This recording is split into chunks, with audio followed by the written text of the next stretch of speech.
दोस्तों आजकल इंटरनेट पर एक नया फॉर्मूला हिट है।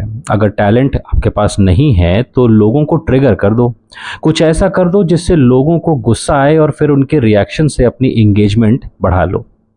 हम बात कर रहे हैं अपूर्वा मखीजा, जिन्हें लोग द रिबेल किड कहते हैं। उन्होंने कोचेला से एक वीडियो डाली है जिसमें वो कैमरा के सामने अपना कलावा काट रही हैं।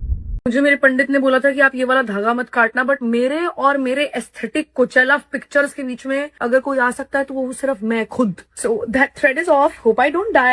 ये कोई गलती नहीं थी, ये एक वेल प्लान्ड पब्लिसिटी स्टंट था। आज इस वीडियो में हम इस स्ट्रैटेजी की धज्जियां उड़ाएंगे और देखेंगे कि कैसे व्यूज की भूख ने अपूर्वा जैसे महाघटिया लोगों को इतना बढ़ावा दे दिया है कि आज वो अपने धर्म का मजाक बना के घटिया पब्लिसिटी स्टंट करती हैं। सबसे पहले बात करते हैं इसके असर की। देखिए, अपूर्वा के मिलियंस फॉलोअर हैं, जिनमें से ज़्यादातर स्कूल और कॉलेज जाने वाले बच्चे हैं। जब वो अपने आइडल को एक सेक्रेट सिंबल के कचरे की तरह काटते हुए देखते हैं ना, तो उन्हें क्या सीख मिलती है? उन्हें लगता है कि कूल दिखने के लिए धार्मिक ट्रेडिशंस की बेइज्जती करना ज़रूरी है। हम एक ऐसी जनरेशन तैयार कर रहे हैं जो वायरल होने के लिए कुछ भी कर सकती है। जब अपने धार्मिक सिंबल्स को ही आप अपना चीप कंटेंट बना देते हो तो आप सोसाइटी में क्या संदेश दे रही हैं?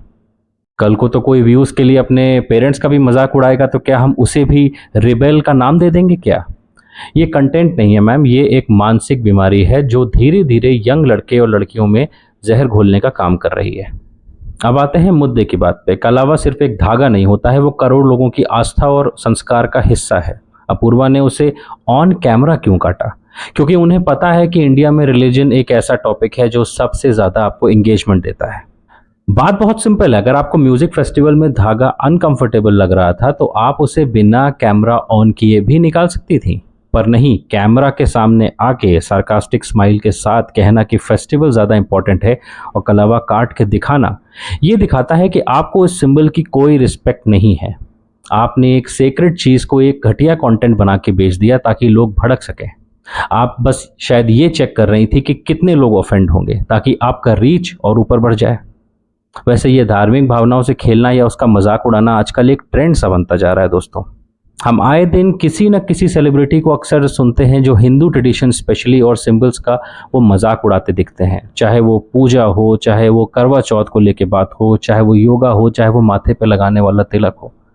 ये अब एक पैटर्न सा लगने लगा है और ये सिर्फ हिंदुओं के साथ ही क्यों देखा जाता है? और जब इस पे कोई आवाज़ उठाता है, इसे कॉल आउट करता है, गुस्सा अपना दिखाता है, तो यही लोग उसे फ्रीडम ऑफ स्पीच की आड़ में इसको छुपा लेते हैं। वैसे ये फ्रीडम ऑफ स्पीच भी अलग ही लेवल का कुछ नाटक है, क्योंकि ट्रेडिशंस और सिंबल्स का मजाक उड़ाते टाइम जिस फ्रीडम ऑफ स्पीच का आप बहाना करते हैं, ये सिर्फ हिंदुओं के टाइम पे ही होता है। रिबेल किड मैडम, आप खुद को रिबेल कहना बहुत आसान है, पर असली रिबेल वो होता है जो सिस्टम की बुराइयों से लड़े, ना कि वो जो सस्ती कंट्रोवर्सी से पैसे कमाए। इनका अनअपोलोजेटिक जो इनका स्टांस है होना सिर्फ एक मास्क है अपनी कमी को छुपाने के लिए। जब आपके पास दिखाने के लिए कोई रियल टैलेंट या वैल्यू नहीं होती है तो आप ऐसे ही घटिया स्टंट्स करते हो। आप अपने सिर्फ कुछ फॉलोअर्स कमाने के लिए किसी भी हद तक गिरना पसंद करते हो क्या? क्योंकि सोशल मीडिया एल्गोरिदम जैसे इंस्टाग्राम, फेसबुक, यूट्यूब, किसी को भी ले लीजिए, ये सब सही या गलत नहीं समझते हैं। ये एल्गोरिदम सिर्फ ये देखते हैं कि कितने लोगों ने इस पर कमेंट किया, और चाहे ये आपको गाली दे रहे हैं या कुछ भी कर रहे हैं, ये सिर्फ आपका इंगेजमेंट बढ़ाता है। और सैडली हम उस दौर में जी रहे हैं जहां लोगों की इंटेग्रिटी ख़त्म होती जा रही है। बस उन्हें पैसा कमाना है, चाहे उसके लिए अपनी आत्मा भी बेचनी पड़ जाए।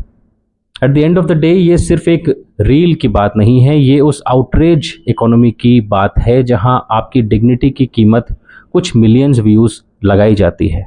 अपूर्वा ने शायद कोचेला में वाइब तो कर लिया, पर अपनी मॉरल ग्राउंड्स खो दी हैं। जब एक क्रिएटर के लिए वायरल होना उसके कैरेक्टर से बड़ा हो जाए तो समझ लो वहाँ एक मॉरल डेथ हो चुकी है। आपको क्या लगता है, क्या ऐसे क्रिएटर्स को प्रमोट करना चाहिए जो कंट्रोवर्सी के दम पर चलते हैं? कमेंट्स में अपनी राय ज़रूर बताइए। नए हो तो चैनल को सब्सक्राइब कर लीजिएगा एंड बेल आइकन दबाना मत भूलिएगा। जय हिंद, जय भारत।